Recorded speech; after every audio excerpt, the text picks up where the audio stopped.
Elon insisted that the nose be made more pointy after he watched the Sacha Baron Cohen movie. If you think this is anything short of amazing, remember that thing is as big as a 10-story building. That's what I'm saying. This is amazing. Does Mars not have a magnetosphere? I don't think it has a flux capacitor either. So Elon's trying to get off a planet. We need a bunker. Facebook is building a bunker. Do you get taxed for your bunker square footage? Does that add to your You know what? In Illinois and California, estate tax? yes, probably. We are going to lead to our own demise. We will destroy ourselves thanks to AI and a variety of other things. I'm just going to get right into it. Yep, do it. I have bad news. Oh, no. Again? Again. Scientists are now saying that it's going to be raining Teslas from space. Screw you, scientists. You're always giving us bad news. First you give us the COVID. Now you're giving us raining Teslas. The COVID. Teslas in space. If you remember back in February of 2018. Do I remember? Oh, yes, I do. Did I watch this? The world watched on as Elon Musk and his Falcon Heavy rocket launched and put Starman, the dummy behind the wheel of a $100,000 Tesla Roadster, Midnight Cherry Roadster, into orbit around the sun. A lot of people don't know that. The Roadster is not just this Tesla is not just in orbit around the Earth. It's on an elliptical orbit around the sun. It orbits every 557 days. And scientists are now saying that eventually, with enough time, there is a roughly 22% chance that this Roadster is going to collide with the Earth. It's going to re-engage or re-enter the Earth's orbit around the sun, and the two are going to... It's going to be a problem. Is it going to be like Armageddon? They're going to send up Bruce Willis to interact with it? First off, Elon Musk. Why? First, and also... Because, you want to know why? Yeah. Incredible PR. That's a brilliant marketing stunt. I 100% agree. If it's even real. Is it possible it's not even real? I mean, he does have a rocket company and he owns Tesla. Oh, and also, did you know he's like the third richest man in the world right now? All right. Okay. So I think it's possible. What's crazy, it's the one from his garage. Is it really? It is. It's like his personal Tesla? It is his personal Tesla. Supposedly Starman, even now, is listening on repeat to David Bowie, Life on Mars. The song that is if the sun's radiation hasn't obliterated all electronics in there. Yeah. This part cracks me up. Inside, this is from the shot from within the cab. It says, "Don't panic." I love that it's a convertible too. That's of course it needed to be. Okay, I want to actually watch the launch. Okay.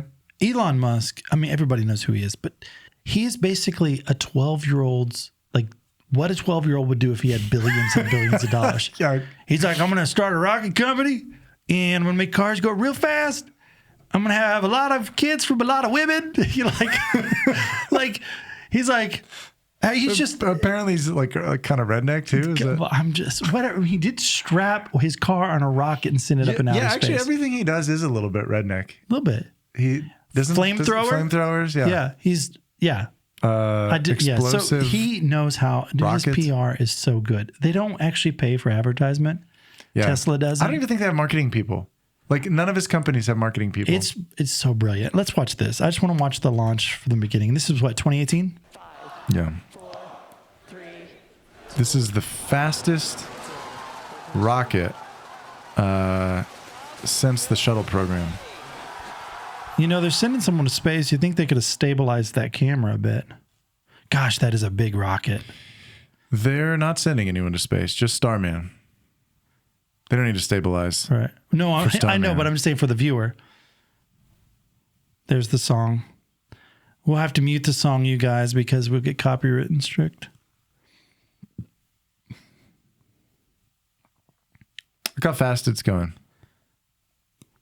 Wow. So right now, it's estimated that that car is traveling 15,715 miles per hour. Wow. I wonder if it's riddled with little bitty micro meteorite holes.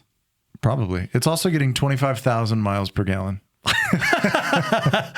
Oh. And that's the actual estimate too, by the way. Wow. Excited about today. Incredibly proud of the SpaceX team. has done an incredible job of creating, really the most advanced rocket in the world and biggest rocket in the world. Come on, tell me he's not a 12-year-old. Just like He's kind of buff back then. It seems surreal to me. it's probably when he was doing his jujitsu. I had this image. He's got like the just a giant explosion on the pad with, a wheel bouncing down the road, and like the Tesla logo landing somewhere with a thud.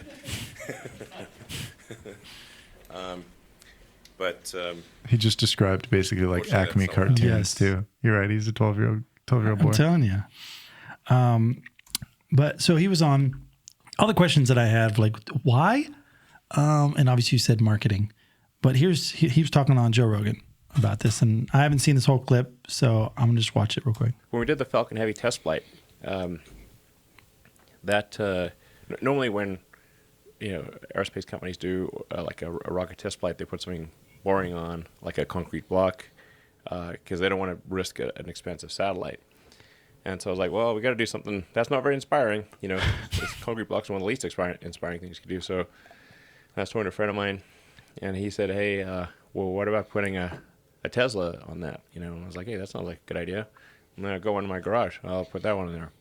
So I put my car on the rocket, and then we wanted to see how far the rocket could go. So I was like, just, floor it. Let's go. Maximum delta V. So I thought it would probably blow up, and I had this image of like, man, I was like, this thing could blow up on the pad, and then there's like a tire bouncing down the road, and then the Tesla logo just lands, bam, right in front of the camera. It's like one of the things I feel like this is a movie. That's kind of one of the possible outcomes. And unfortunately, it didn't blow up, and now my car is orbiting Mars. Wow. Yeah. So now in that car. So now hopefully somebody in the alien civilizations in the future could find that, because it'll be like around for like millions of years. I've seen the images Yeah. of it with the. That looks fake. It looks. That's fake. how you know it's real. Is that how you know it's real? Yeah. How do the images get to us? It's the images are too lame to be fake. Or they look good, but for I did example, see- the dynamic range of the camera is not enough to pick up the stars and the I want to see this. vehicle. Because they're like things are very bright in space. There's no we don't quite realize it, but in the atmosphere is making everything a little fuzzy. And in space, things are super crisp and super really reflective. Yeah, shadows are Yeah. just black. Yeah, exactly. So So how is that getting to us? with The a image.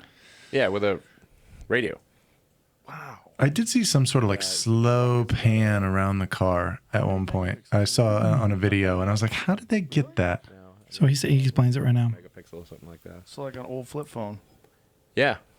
It's mostly just driven by the what's the bandwidth of a video signal. So what do you have? So these are frame grabs from the video signal. And where's the camera that's taking this photo? Oh man, our director of photography is awesome. When this thing gets sent to us, what is taking an image of this? There's a camera on a stick. Really? Yeah. And it didn't break off? No. I mean, Look at him. He does. He's like, bullshit. He's like, I don't believe There's this. a camera. I mean, it's kind of a fairly wide angle, and so the camera is actually not that far from the I got a car. picture of it. The Yeah. angle. It's What like is a, that one yeah. up there? that it's shows like the a whole car? Is that triangulated That's multi Is that real? tubular frame. Wow. This is "Don't Panic" on the screen. Yeah. Thing's not breaking off. Don't panic. All right. So actually, let me show you this real quick. Now, Is that how it sat inside the rocket? I don't actually know 'Cause the because thing he's is- not. You don't see the Starman inside of it. You don't see the mountings. But look at It this. looks cool, but You can see off to the right hand side. You could see the mounts. Do you see Yeah, that? yeah, Do you yeah, see it right, right over there? right. And then you and can I'm sure see. there's one out front yeah. too. Well, that's obviously yeah. You can see it right there. You see the little V right there. Oh yeah. Yep. Right out front off the hood. Right. Yep. And first off, that's a very expensive thing to send up into outer space. But I know he probably was like, it's going to be up there for millions of years. Oh yeah. He probably put something in there too, like a time capsule I'm or just something. imagining, and I know he kind of alluded to this, and I thought about it earlier, that human civilization, if we in fact are able to somehow do what Elon says and populate other planets, and we go on living as a species and as a civilization for millions of more years. The idea that like at some point, someone in the midst of space travel is going to run across this dude in outer space in a frozen convertible, and they're going to be like, "Oh, what?" I mean, like there'll be some sort of communication. I think about like when I imagined with the whole spy balloon thing, or like these when that was going on for a while, where there was these unidentified objects, and what had to be the radio communication between pilots and like, you know, the command, where it's just like, wait, what is it? What does it look like? What is this? It looks like a tic tac there, sir. We don't know. Yeah. It looks like a tic tac. What are you high? Yeah. No, sir.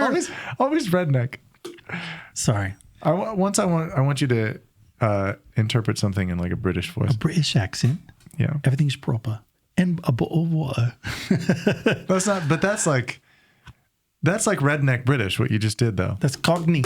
That's like Cockney. Liverpool. I don't know. Maybe I don't know. I've never been. I don't know anything about culture or geography. Anyway, but I brought this up because there is an entire website dedicated to like following this. Have you seen that website? Yeah. Whereisroadster.com? Is that what you're talking about? Yep. And somebody has just put together like an animation of like estimating where it could be, and eventually, look at that little car just flip around. Where's the car? Which one's the car? It's out of orbit right now, and it'll come back in here in a little bit. See right there? It's come right back in, and you can just see it right there. It's like floating around, and it's got the backside. The point is, you're correct. The publicity is amazing. People are tracking it now. We're still talking about it now. Free advertisement. It only took both SpaceX and Tesla. It only took like $100 million rocket. Yeah. But he was doing it anyways. But it's like he took the opportunity. Something was already happening. His friend said, "Hey, send up a Tesla." Like the friend, whoever the friend was, good on you, buddy. That was a good idea. That's a good idea. And so the good news here, by the way, if I didn't already say it, this thing is not going to collide with the Earth anytime soon. We're talking, it's gonna get close to the Earth. Supposedly, what I saw was two instances. One being in 2047, it's projected to get close to the Earth, and by close to the Earth, I mean 3 million miles away. And then again in 2091. So that's further away than the moon. Yeah, by a long shot. But still, scientists now estimate again it's a 22% chance that it will eventually hit the Earth with a long enough time horizon. So that could be millions, probably will be millions of years. Also worth mentioning, the Roadster has a 12% chance of hitting Venus, 12% chance of hitting the sun. In fact, I found this kind of interesting. NEAs, or near Earth asteroids, there's just all these like, you know, galactic objects or objects in our solar system that are like, you know, at any point in time, we're kind of monitoring to make sure that they're not on a trajectory to hit the Earth. But most of these have roughly like a 2% chance of hitting some sort of planet at some point.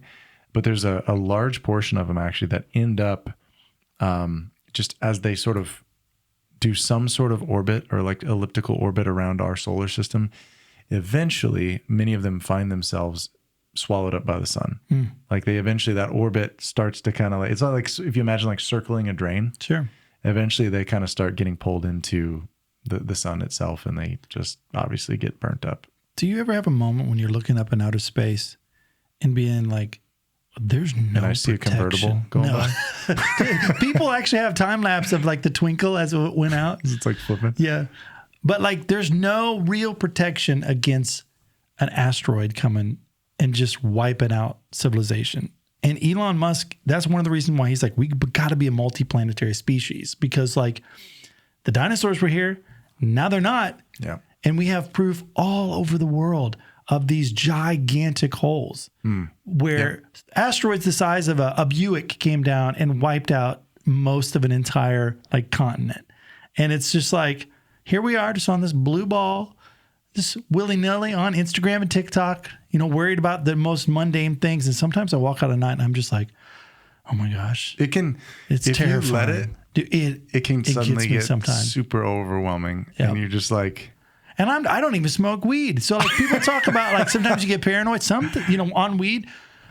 Dude, I could be completely sober and looking up at the sky and being like, we're going to die. It does sometimes freak me out because you see the falling stars and everybody's like, or the shooting stars and everybody's like, oh, that's beautiful. I'm like, I'm terrified. I'm like, shoot. you listen to Graham Hancock for any period of time, and like yes. you realize They talk about the younger dryas theory. our days are numbered. You got me listening to that stuff. We actually, on our way out to Wyoming together, we listened to Graham Hancock and it was on Joe Rogan. Yes. What was his name? We both know his name. Yeah. Let me look that up real quick because he's got that pretty good, interesting. Yeah, robust voice. Oh, He's a geologist, I think. Yeah. And what was his name? Graham Hancock and Randall Carlson. That's what it is. But the reality is space is so gigantic, and it is rare that some things come through, but we have proof along our entire history, as far back as we can look, that things have hit us, and it's been big. And yet there's no way we can stop that. I think we feel like we could do a whole Armageddon thing where we send a crew out and they blow it up and we're going to be fine. Or just divert it. Well, so as an alternative way to destroy civilization, if we just our orbit just drifts off course a little bit, we're seriously just floating in space, orbiting thanks to gravity and astrophysics, orbiting the sun. But if we were to drift off of orbit, first off, let's just say for some reason gravity stops working, and then you just drift off in space, and then within probably a matter of minutes, we're just a gigantic ice cube. But if that orbit changes significantly. There was a video I watched a long time ago about what would happen if we left the Earth's orbit. And it was interesting. They were actually talking about how it wouldn't be immediate doom because there would still be Earth, there should be oxygen on the Earth, but things would slowly start to get colder and colder and colder. It would be fairly immediate though, right? We're talking within...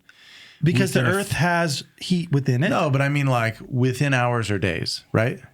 I guess it depends how how fast it's careening off into the abyss, right? Yeah, I would assume so. But you could go deep within the Earth and get some of the geothermal to heat and to convert the ice now into water to get oxygen. Because it's hot inside the Earth. It is. And it would still continue as long as it's churning and moving. So we'd become a rogue planet. We'd become mole people. We just live in tunnels in the ground. There was a video about it I watched a long time ago. What would happen? But I don't remember where it was. But that's now a new fear.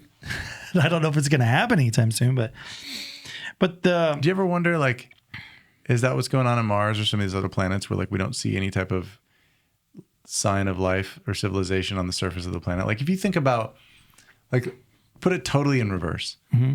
The inner crust of the Earth is totally inhospitable. It's not an easy place for us to live, so we don't live there. We don't go there. We don't really do anything there. We harvest minerals and we mine things out of the Earth, but we don't exist there.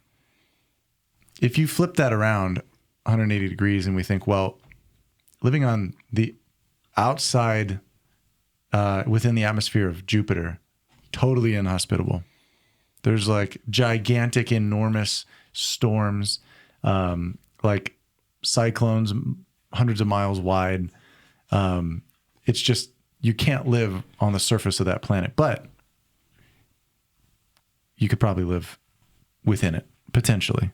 I probably sound like a crazy person, but I'm just saying, dude, that'd be so cool. My point is that we look at some of these planets through telescopes and imagery and stuff, and we're oh yeah, there's no sign of life. Right. And it's well, that's because nothing can live on the surface. There's no reason for there to be any kind of existence or travel on the surface. But what if the interior of these planets is this complex tunnel system? Well, a lot of people have said I have not been smoking weed either. by the way. a lot of people have said Might about sound the like- ocean though, that there's nothing that lives that deep. There's no way they get no sun. They would not have any way of like photosynthesis. Yes, There's not. but my point is that but hear what me is out. the motivation to live that deep? I'm saying on a planet But where the surface they is found what? that there's some volcanic gases that are coming up, and the heat actually creates it to where there's algae that actually grows off of that stuff and doesn't need the sun. It uses heat. And there are fish and all the stuff that live around this area that have never interacted with this other thing up there. My point is, we declare life in a very small category. Who's to say on some of these planets, deep within the earth, deep within its ocean, deep within its gaseous form, there's not some other form of life that isn't just like, this I is could a normal totally day. see bugs. Of course. And I don't mean like roaches. Oh, roaches. yeah. That's what I'm thinking. And by roaches, I mean like Big ass. 20 feet long, like gigantic, horrifying, the things, from nightmares. What's but that? like insects are incredibly hardy. They're just small. Mm-hmm. They are hardy and terrifying. And we were watching Jumanji the other day, and we were talking about those giant spiders and how like if they actually existed, like we would not exist on this planet. Not at all. Because I've thought about that before. A spider like this big, you if you just watch it for a while, like the athleticism, the ability that it can just like hang on a wall and not move at all, like a wolf spider, until it decides it's going to leap on its prey and eat it. Like, And it does it so quick, so violent, Yes. wraps it up, injects it with fluid that's going to melt the inside to be like consumable like a slushy. it's got all like however many eyes. I know. 8 legs, Can you imagine if that gigantic thing fangs. was the size of like a Volkswagen? I could see, Dude, that would right. just take over the entire world I soon. could see spiders and roaches living inside of these planets. They already live inside of like rocks and Yeah. structures in nature. That nobody would ever want Not to live inside in. of rocks, really, but like Well, in the crevices. pores, yeah. Yes, I'm just saying there could be. It's kind of actually horrifying when you think about like what could be lurking under the surface of some of these planets. Well, with Mars, dude, it's so crazy. They're like, they found that there's ice on Mars. So they believe that Elon was even talking about this. Well, we could actually heat up the poles and hopefully eventually start terraforming it, which meaning put stuff Mars?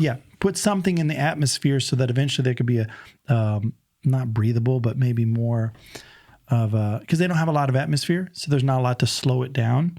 I don't think they could ever produce oxygen within, tens of thousands of years, but they were talking about nuking the poles so that it would melt the ice and throw it up into the atmosphere. Go ahead. Sorry. But my point is like they found that it looks like there's been rivers on Mars. Like they believe, there's ice and all that stuff. And it's like, what if it's possible, like at some point in time, it actually was habitable, forever ago. And they just stopped. I don't know. I love that idea. I think over the course of thousands and hundreds of thousands and millions of years, there will be a series of paradigm shifts. In the same way that paradigm shifts where like suddenly new things become possible because of X, Y, and Z. Like the invention of the combustion engine Oh, it changed everything. changed our entire existence and civilization, how we do things. And it changed what was possible. You look at like nuclear energy. And I think that like some of these problems could potentially get solved indirectly by solving other problems. Like for a long time, we thought, I think there were decades there where we thought the epitome of technological advancement was going to be flying cars. And we still don't really have flying cars. And I think it's because we've come to realize like, oh, actually, what's a lot more useful is like video chat, a live stream. Yeah. Like I don't need to fly a car, or, somewhere. I can just connect with somebody over live stream. And I think there's like a variety of problems, like I said, including too thin of atmosphere and, how we breathe and how we get oxygen. Like we were talking about on our recent podcast, like the whole RoboCop idea. And if there's a way to keep human tissue alive without atmospheric oxygen, obviously that changes the game too. So I don't know. Well, that goes to ask the question of if we can transmit something better, will we be even going to these planets? Sure, right. Like, do we even need to? Do we even need to? Do we need to go explore? Why not just send a drone But is there any way space to drone. like interface with it that it feels like you're 100% there? Send a Tesla robot. But like, is there a way that you could put on like a Neuralink and that you feel like you're actually exploring Mars? But Dude, they do that now. well, I know they're doing that with like rovers, but there's like a 6-minute delay, 6 minutes there, 6 minutes back, yeah. or something like that. So, and No, that's but why I mean- it's crashed. I mean, several like they're times. doing that like in heavy equipment. Oh, yeah, of Where you course. can sit in, essentially the cab of an off-site machine. So like you've got the controls, you've got visual displays, you've got all your instruments, but the machine is on the other side of the country, which is wild to think about. and it's operating and engaging with whatever material, moving material. But And if that thing gets loose, like it's crushing everything. it doesn't, and But it won't. does it and it won't because it's got safety features. If it loses signal, it shuts down and locks out. But I think that that's what it could be, is like instead of us going to these places and taking 10, 20, years to get to a place, just send that robot. We'll interlink with it later. Maybe with like all the quantum computing and stuff like that in the future, maybe there's some way of communicating almost instantly with it. And so if it would feel like you're there. Starlink. Stuff like that, yeah. Send a Tesla robot. Yeah. What's crazy is by the time that humanoid robot would get there, it'd be obsolete. Like not obsolete, but like there'd be a much better version. Is it 7 months to get to Mars? At the rate we're going. Is that all it is? I thought it was a lot more than that. Well, it depends upon where it is in orbit. Oh, okay. Let me look that up because I actually don't know. I was thinking it was like many years. Let me see. How long? You could probably get there. Like obviously, if you're sending a robot instead of a person, like a humanoid robot that you would essentially like teleport into visually. Oh, 9 months. Yeah. Yeah, so You're right. Round trip would be 21 months because you'd wait 3 months on Mars to make sure Earth and Mars is a suitable location to make the trip back home. Okay. and that would be some of the theories though that actually people have talked about is if you're seeing aliens, is that actually what they look like? Let's just say there's a really advanced civilization that is a couple light years away and they figured out how to get here quicker, and it's still going to take several years. Are they actually sending themselves, or is it some form of like AI robot or some interface? That's why when people say they see these aliens, they're always like genderless, big head, big eyes, odd shaped, they're robotic in nature. Now, most of it's probably BS, but like people talk about seeing these beings that always seem to be similar.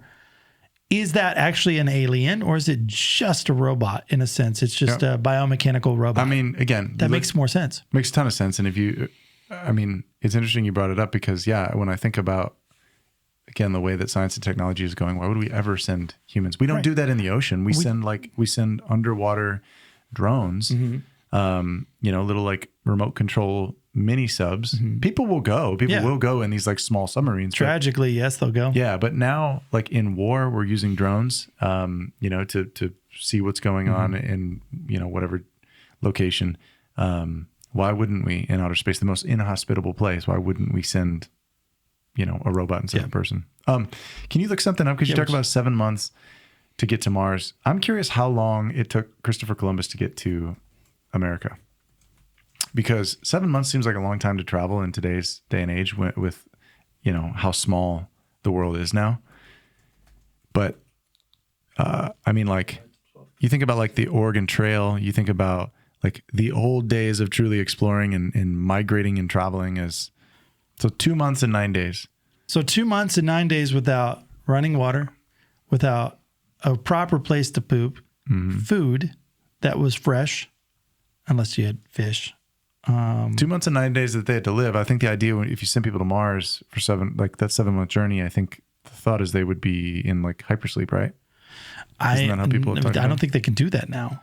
But they can't send people to Mars either. But have you seen what the actual the Starship looks like? Which, by the way, I love that he called it Starship. Is this? I don't know much about this. I guess. So, are you saying that Elon Musk has something called Starship? So where he they're wants to send people to Mars? building this guy. It is gigantic, bro. That is one of the kind of Check this out. what's been one We've of the all amazing seen things. spaceships take off, but have you ever seen one landing? If you think this is anything short of amazing, remember that thing is as big as a 10-story building. Just the top section. That's what I'm saying. This is amazing. Like that Elon has created rockets that can land. Can Bezos stuff do this? It does land too. Blue but Origin or whatever? Yes, Blue Origin. But it's not near as good. So I'm going to take my son to see a launch next year. Dude, I'm gonna go. I would love it. But anyways, the inside. Can I watch Reporter Mrs. Rocket launch? And on a shortfall of Gravitas drone ship in the Atlantic Ocean. And may I remind you that after this launch, we have an active movie set behind me, which is pretty cool. Project Artemis is something that they are filming here. So we hopefully we'll get a little behind the scenes look at that. That is starring Scarlett Johansson and Channing Tatum. No, I have not found them yet. I would like to. Talking about Scarlett Johansson, Channing Tatum, and missing this the will be launch. cool. It's film set in the 1960s, space race era. And it will Bro. be released on Apple TV, which some of you seem to indicate you were not a fan of. Oh, wow. Oh no. Oh my gosh. I'm blind.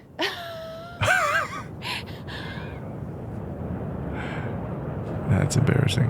That is funny. It didn't. I mean, you couldn't hear it though until she turned around. But There's this guy called what's it? Daily Astronaut. He talks a lot about it. But let me look up the inside. I don't know what they have actually in mind, but the right now they're just trying to make sure the thing actually functions. Which one? what life inside Starship will be like. Let's talk about life inside the SpaceX Starship. Up until now, our only real-world concept of a spaceship has mostly been a series of crew capsules like the Apollo, the Soyuz, and the Dragon. More like a small, pointy box strapped to a rocket point. It's engine like a large an actual cockpit. ship. These things aren't exactly the highest level of comfort. Even the Dude, latest Orion spacecraft is SpaceX so stuff cramped looks so that a much person cooler, can't stand up straight anything else. inside the command module. The old space shuttle has so far proven to be our high water mark in terms of a legitimate vehicle for interstellar exploration. Still, not exactly spacious, but Well, he started also this not the entire thing because claustrophobic night he knew that the government takes too long to do things. Starship, a 9-meter diameter towering behemoth of a rocket. Flash Gordon made real.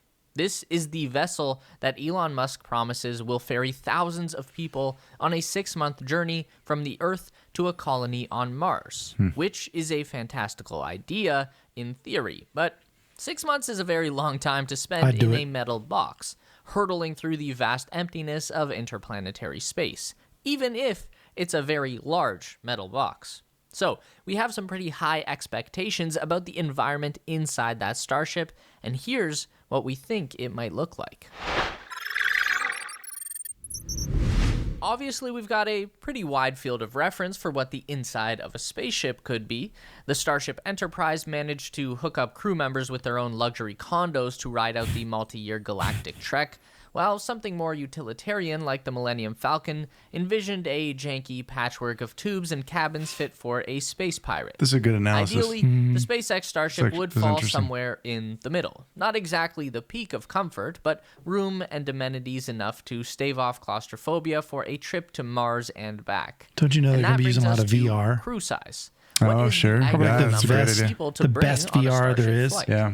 This is important for a couple of reasons. For one, each person is going to require a significant amount of resources, like food and water, to stay alive. So, if we know that 100 metric tons is our max load capacity for Starship, then we have to be conscious of the true mass of a single crew member. And for two, we know that the mental health and well-being of the crew is going to be a major factor for these long-duration interplanetary missions. If there are too many people on board and not enough personal space, then crew members might start to freak out and panic halfway to Mars. But if there are too few crew members, then people might get sick of each other pretty fast. We might see the first violent crime committed off the Earth. Most experts seem to agree that a crew of 10 is the sweet spot for a Starship mission to Mars. Elon Musk has talked about sending 100 people at once, but all signs point to that being a really bad idea.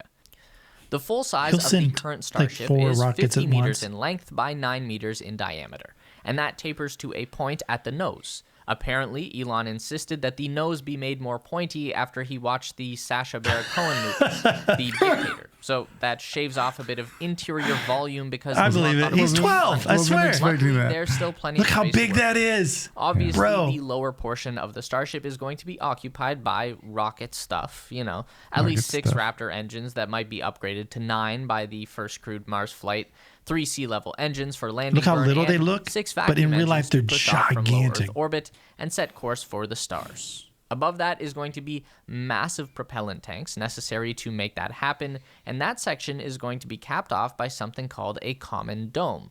Above that is where the cargo and crew section begins. We're estimating that there will be about 17 meters of length in this top section, and it would make the most sense to divide that into 6 vertical levels, depending on how the height is distributed across each level. You'd probably want higher ceilings in the cargo With all these bay people and lower in the theorizing crew section. about There'd be what around it's going to be, 2.5 I wonder if meters people from floor to SpaceX ceiling, are give or also like take, looking at which this and should be going, "Oh, that's a enough good to float idea. We should around comfortably let it without in." smacking your head too often. Given So that it's this only ship like will 50 have feet to in make length. a vertical landing on Mars, It's basically Just like that. definitely Wait, makes no, sense to that's keep wrong. the center That's of not 50 gravity foot in as length. low as possible. That section So is, well, it'd be imagine that the 10 first 17 floor meters. is going to be dedicated to the cargo bay. Well, earlier Once he these said it people was- get to that Mars, they're section was going to need 10 stories resources tall. and So is that infrastructure 50 to feet? continue their survival, like rovers and No, robots and that other wouldn't be. stuff. But he just said So we 17 assume meters. That's all stashed in the Not the whole lowest rocket. level, He's talking about along just with the all of the 17 ship's meters was control the systems, living quarters. power Yeah. generator, and That'd the be like ground 4 elevator. Starship is 4 really stories or tall, something. so in order to get in and out, there needs to be a lift system. On level 2 is likely where we would store food and essential supplies, maybe even some kind of a hydroponic garden for growing small amounts of fresh vegetables like leafy greens. On the You third good? level is a good place for the gym and How much bathroom more is left? facilities. There's like 10 Physical more fitness minutes. is critical for long duration That's stays. very in We'll watch zero it. gravity. I'll watch it later, I guess. Astronauts on the We don't need the whole International thing Space Station. in our podcast. So but this guy's like, he's not messing around. Like, he wants to go to Mars. it's a good channel. Yeah, Good breakdown. I agree. The space race, go watch it. Anyway, all we got right now are Teslas in space. Dude, like he wants to go to space, like not just space, but like he wants to go to Mars. He believes Wants to yeah, like multiplanetary populate space. species. Yeah. And it does make sense. If see, he's like me where he walks out and he looks at the sky and thinks it's very like highly probable that one day soon there could be a planetary wipeout. Now, the normal person can't live in fear of that because there's nothing we can do. But he's like, I have a rocket company. I have money. I want to make this happen. Which we should one day talk about SpaceX, just in how he created it, where he got the money, what he, because it really came from PayPal, his money from PayPal, and he took the millions of dollars that he had from that and put it into buying rockets. What if one day our descendants have PayPal to thank for the continuation of the species? That's interesting. Wouldn't that be weird? Well, I just don't think a lot of people hate him because he's a billionaire. A lot of people are like, well, no one should ever be a billionaire, that's stupid because you got to think about it. He brought us like yellowpages.com.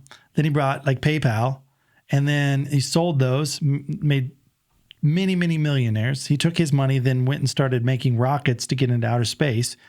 And then that became worth billions and billions. Then he created the most successful electric car company, and that's bringing, the green energy, which is debatable because most of it's coming from coal.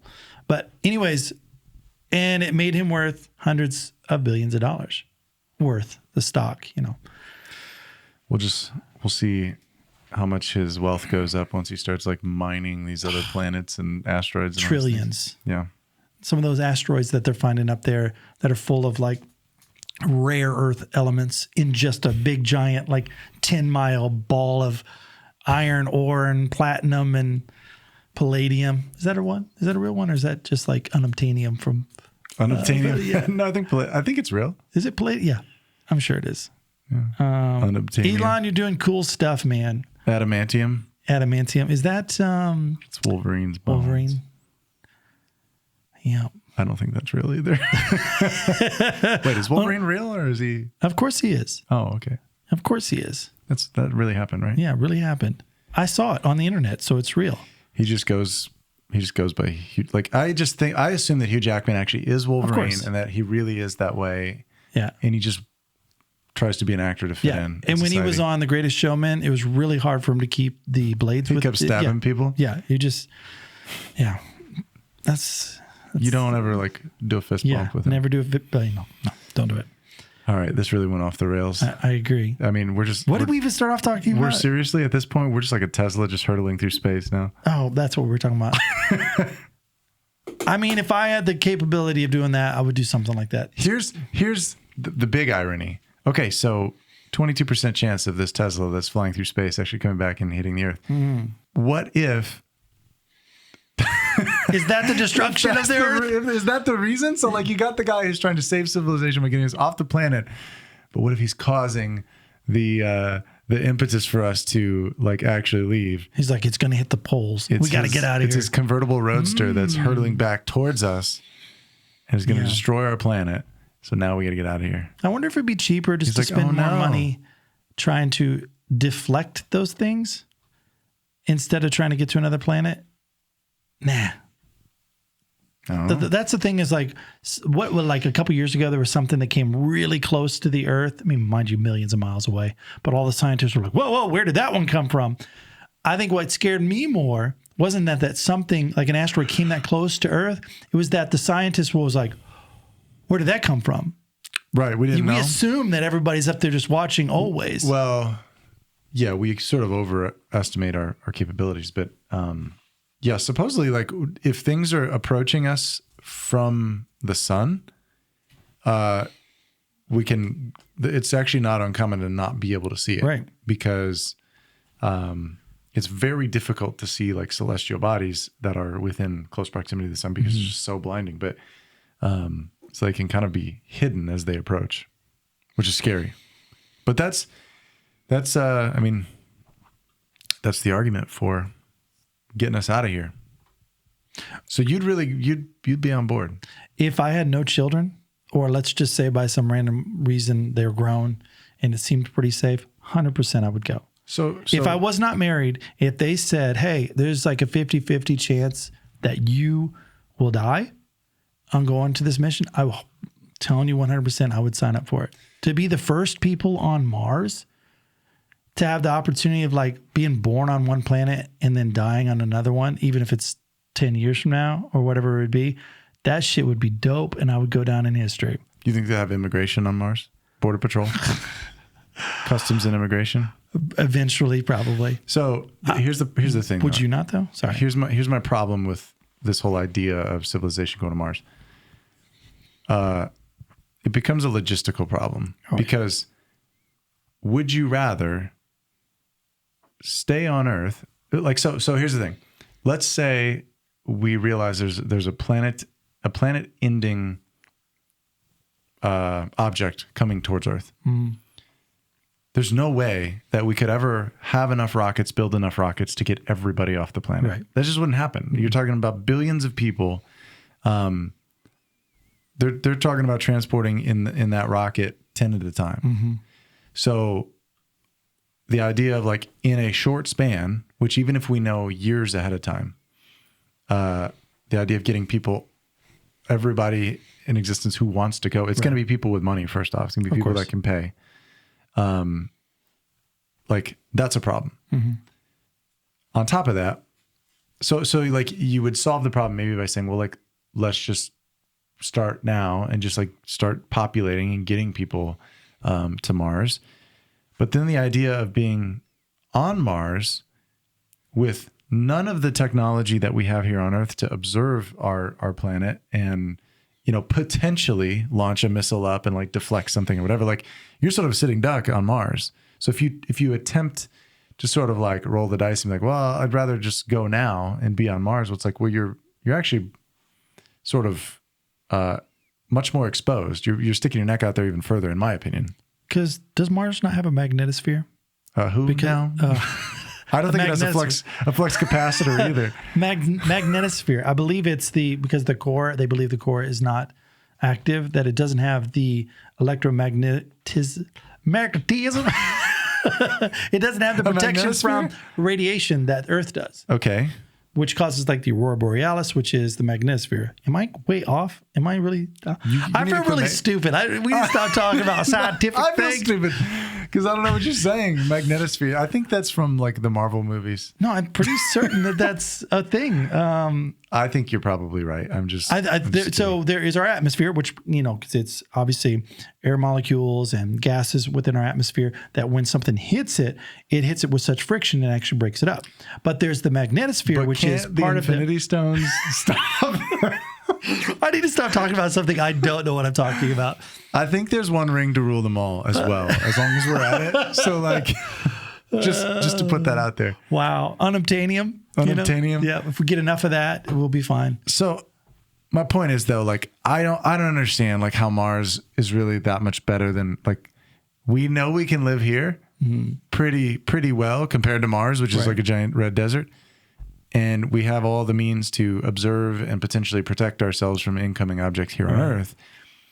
And there's no way we'd ever get in a short period of time everybody off of this planet. But like, I think what Elon is probably talking about is not like, how do we get everybody like on a nice vacation on Mars? I think it's like, how do we reboot DNA if it gets wiped off? Exactly. On one planet. It becomes more of like an ejection option or a jettison option for the planet where it's like, all right, we're going to send 500 people because the rest of us are doomed. Just so we know that, the species continues. Let's say it does. Let's say there's a time point where there's 1 million people on Mars and we figured out how to create oxygen, grow food, and it's fully independent. It's got water, food. Like Matt Damon's poop potatoes? Matt Damon's poop potatoes. Yeah. Okay. Yes. So like, let's just say there's 1 million people on there. If America sends them there, does our like president have like power over them? Or at some point in time, is not American soil, you're saying? Right. So at some point in time, didn't we claim the moon? Everybody's claimed the moon. But my point is at some point in time, is there going to be a revolution or an objection from rule from Earth? Mm-hmm. Are they going to be the colonies, rejecting the British New rule? World? Yeah. The British were overseeing the New World, and taxation was too much of 2%. if we do like taxing the Martians? Yeah, exactly. But I mean, is there going to be some point in time where they're forcing people to work on Mars and paying them, and then our government's taking money from them, and then people are like, no taxation without representation, kill the redcoats, So are you saying that like basically history is just going to repeat itself? Like we'll have this opportunity to like completely rewrite the history of human civilization or the future of human civilization, but it's just going to become what it's already been. Yeah. I watched Total Recall the other day for the very first time. Yeah. Have you seen that? I don't think I've seen it. Okay. Well, it's about basically a colony of millions or hundreds of thousands of people on Mars, and they don't like being controlled by this one government or this one corporation. So the whole idea that you just proposed is just from Total Recall. You stole it. Basically. But my point is like, that's fiction. Are we talking about a possibility in 20,000 or say 1,000 years? Is that actually a possibility where there would be issues? Because if they're fully independent, and that's also, first off, that's not something specifically from Total Recall. That's been on Star Trek a dozen times, where a colony from Earth complains that they're being controlled by someone on Earth, and they're like, we're independent, we're alone. Why do we need you to tell us what to do? Then they break off ties and so on and so forth. My point is that possible that, fiction will become fact in the future? I mean, my sci-fi story that'll never get written, so just take it. It's probably already a movie, but like it's same idea. You got these like million people, this proportionally a very small subset of civilization, call it 100,000 people, but like they essentially get abandoned on the planet. Like for whatever reason, the money dries up, or actually my idea was a catastrophic event on Earth where like it was never meant to, like they didn't know that was coming, but they get all the way out there. They don't have like all the resources they need, but then like Earth does in fact get hit. And at the very least, it wipes out any ability for us to get to them or communicate with them. Maybe not Earth isn't destroyed, but like then what? Infrastructure would be destroyed throughout the Earth. Like there could be a portion of people still alive, all the people who have bunkers, isn't what's the Facebook guy? Mark Zuckerberg building like the most intense bunker right now. I heard something about that. Yeah. Yeah. So Elon's trying to get off a planet. We need a bunker. Facebook is building a bunker. We need to start buying tickets to Mars. Do you get taxed for your bunker square footage? Does that add to your? You know what? In Illinois and California, estate tax? yes, probably. If you have a gigantic bunker that adds another like 1,000 square feet to your residence. So there's a house here in Illinois. I'm not going to tell where it's at, but my father being. Tell me where it's at. I will tell you later. I'll take you by.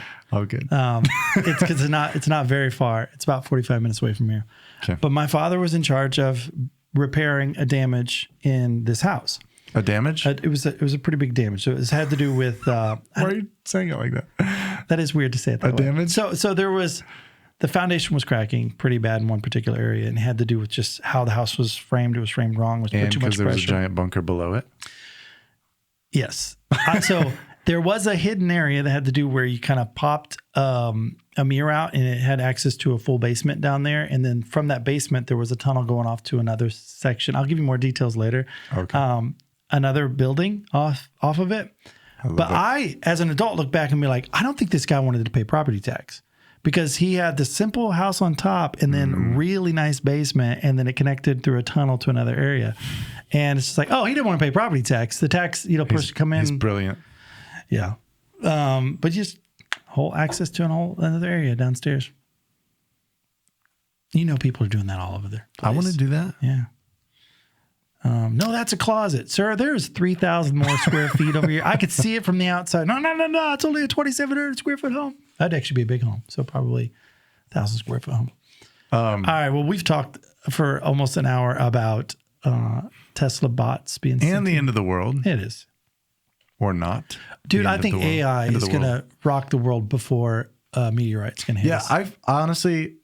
I very firmly believe that we are going to lead to our own demise. We will destroy ourselves thanks to AI and a variety of other things. Here's why. I know we've talked about this before on another podcast, and people are probably annoyed with hearing it, but AI is a buzzword right now, and everybody's trying to say, "Ooh, try my AI chatbot." They're just copying and pasting some of the open source software out there. But there's real AI out there where they're trying to really do some life-changing stuff to humanity, and governments are putting billions of dollars into AGI. And to me, it's really it's going to be. You're talking about like generative AI? Is that what's AGI? Yes. But like where it's like fully functional, almost human-like, better. My point is, we don't know what it's going to change. Like, we could not have perceived what the future would have been. Everybody thought, like you said, flying cars. But the reality is, with electricity and stuff, no one could have thought of quantum computing, the internet, all the ease that we have these days, microwaves. People would have never. You tell me there's electricity that, shakes up molecules and heats up your food. Like, that would sound like BS. But the reality is... It still does. It totally does. Especially, yeah. And we'll talk about that. Not. But my whole point is, Dave, AI scares the crap out of me. When I listen to all the people that know what they're talking about, and they're the founders of these companies, and the stuff they're saying, and I'm just like, whoa, this is going to change everything. How we work, how people play, how money exists. And it's just, I'm sure it will lead to a better future, hopefully. But in the meantime, it's going to be rough to a lot of people. And so I'm like excited about the cool things that happen with it. But at the same time, I'm worried about the shakeup. I'm hoping it's better. But maybe AI can help us figure out what to do with this midnight cherry roadster that's flying through space and will eventually hit us traveling at 15,715 miles per hour. It's just going to burn up in the atmosphere, isn't it? I think it's just going to burn up. That's the difference between a Tesla and like these gigantic slabs of granite that are like flying through space. These like steel and rock structures that let's just much hope scarier. Let's hope they calculate on the way to Mars they don't run into the roadster. That would be terribly ironic that they're on the way to Mars and they don't realize, the likelihood of that happening would be ridiculous, but something to account for. Well, don't panic. Don't panic. Well, let's wrap this bad boy up. Thanks, everybody. Leave your comments below. Would you send a Roadster, a Tesla Roadster? Is it a Roadster or is it just a Tesla car? I think it's specifically the Roadster. It's the Tesla Roadster. So would you send your Tesla up into outer space? What would you send? I would send Dave. And maybe more importantly, would you choose David Bowie as the soundtrack for the journey? I would have chosen Rocket Man. I would, yeah. If I had to pick between the two, like I'm not a big David Bowie fan. I know, or something AC/DC would have been appropriate. I would have actually, if I had the choice of choosing, I would have chosen neither of them. I would have gone with, something that I would have enjoyed more. Yeah. AC/DC or something. Yeah. Probably some Steppenwolf. Magic Carpet Ride. Like A Whole New World? That kind of carpet That ride? is also a great song, but a different thing. But yeah, also let us know what you think about this whole idea of colonizing Mars, because you know how we feel now, but I want to it. hear what other people I think. need it. But I have kids now. I would not go. With my kids, no. But prior to But kids. what if you would, If you're I could- saying if the Earth wasn't ending or something. Like if the Earth's not ending and they were just like, hey, Jake, you can go. I wouldn't go now because I have children. That would just be not right. Do you foresee that? Like No. SpaceX calling you and saying, hey, Jake, you could go. Yeah. Do they need some like 40-year-old guy with a heart condition to go to Mars? No, I'm like down at the bottom of the list. Jake, we want you to go, buddy. Yeah. Well, that's it, y'all. Thank you so much. Appreciate it. Comment below what you want to hear next. Or comment what you would say. Don't panic. Just don't panic, Dave. I never panic. Yeah, right. All right, y'all. Thank you so much. Bye, y'all.